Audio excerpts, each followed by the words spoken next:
So, thank you very much for taking the time to do the communication behavioral assessment.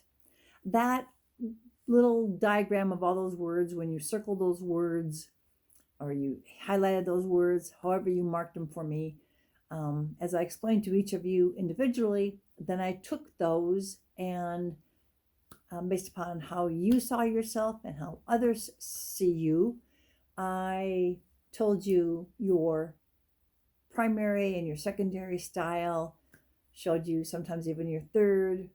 One of you is totally balanced with all of them. Some of you have stronger firsts. So there's a variety in this group of five. Why does this matter, and what's the real starting point?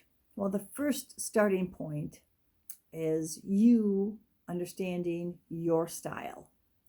You can't get very far down the leadership journey if you don't have a high awareness of yourself. So this is just one simple, kind of fun way to do that. I use the terms owl, lion, monkey, and golden retriever because that's the form that we used in the AmeriCorps Vista training program for a long time.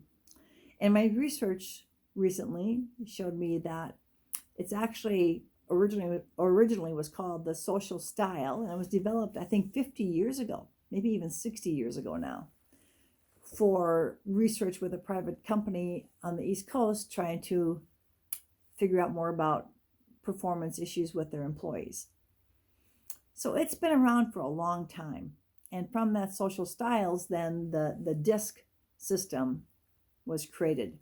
So you may hear DISC, you may hear social styles. I called it communication and behavioral styles. Whatever it's called, what it does is tells you how you think and therefore kind of how you act and how you communicate in the workplace. That awareness is huge because sometimes you might wonder, well, why am I frustrated that that's not done? Or why can't I get him to see this big idea that I've got? Or you might think, we're a team, aren't we? Why can't we work together on this? Or you might think, we have just got to be more organized in this part of the program. I just went through an example of the lion. Why can't we just get it done? The monkey. Why can't they see what I see? The retriever saying, can't we do this together? And the owl saying, we have to do it in a very precise way or it won't work. It's 4 different approaches to the same challenge. So when you understand how you are, you'll understand how you might be challenged by other styles. A classic challenge here is the lion who wants to get it done right now, and the golden retriever saying, but if we work at it together, it will last longer. It will be better. So team, which sometimes takes a little more effort versus just get it done. The monkey seeing a vision for, wow, we could really do this. And the owl saying, based upon our historic performance and our budget and our yada, yada, yada, this is what we can do. We can't do all that. So, and none is wrong. You can say that the owl is right on because they understand all the processes, and thank God that they do. But you also have to have the wherewithal of the visionary person to see what can be. Life's great inventions, great improvements, great changes all come from this ability to see differently. And that's a gift. And so is the ability to think very logically and really line things up and know the history of the organization. That's also critical. That's the owl.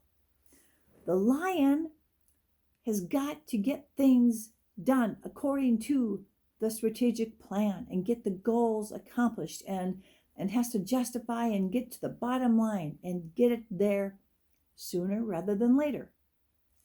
And the retriever wants those same kinds of results. They just want the team to be working together to make it happen. And they support each other in doing that. Does that make sense?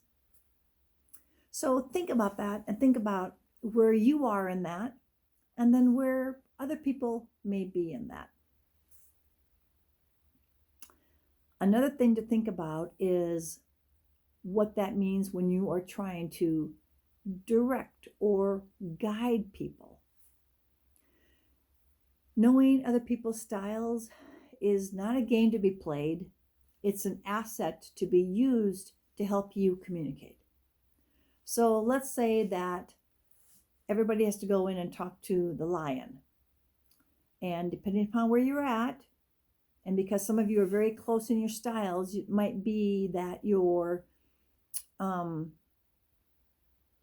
almost like maybe you have the choice of being in the monkey or the retriever or the owl mode. But let's just say that you're in the owl mode.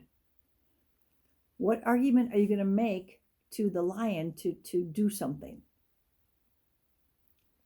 Well, if all you're going to do is get into the details and what cannot be done and the history and all that stuff, this person who wants to get it done is going to go, oh my gosh. So what you need to do when you're talking to that driver, that lion, is first of all, let them know that, hey, I really care about getting this done in a timely fashion.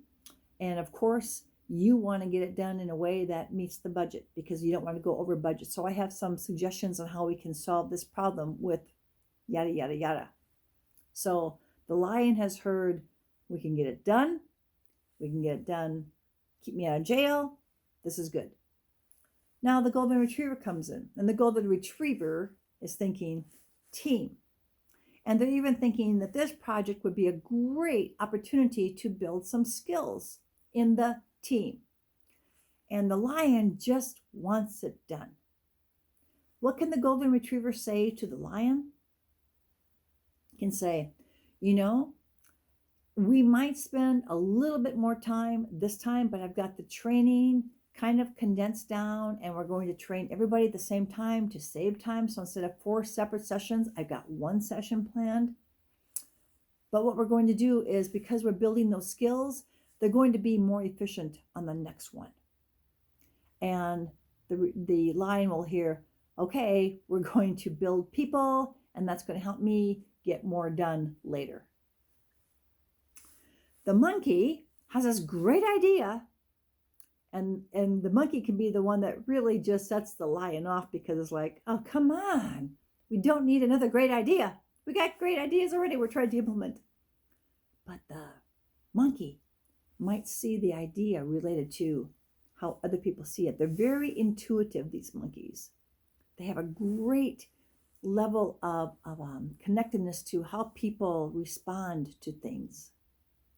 So it might be hard to listen to a monkey, but listen, because their gift, while they're out there kind of goofy, their gift is to raise everybody's level of thinking about how things can be done. So the monkey has an idea and wants to share it with the lion, who goes, oh God, here comes the monkey.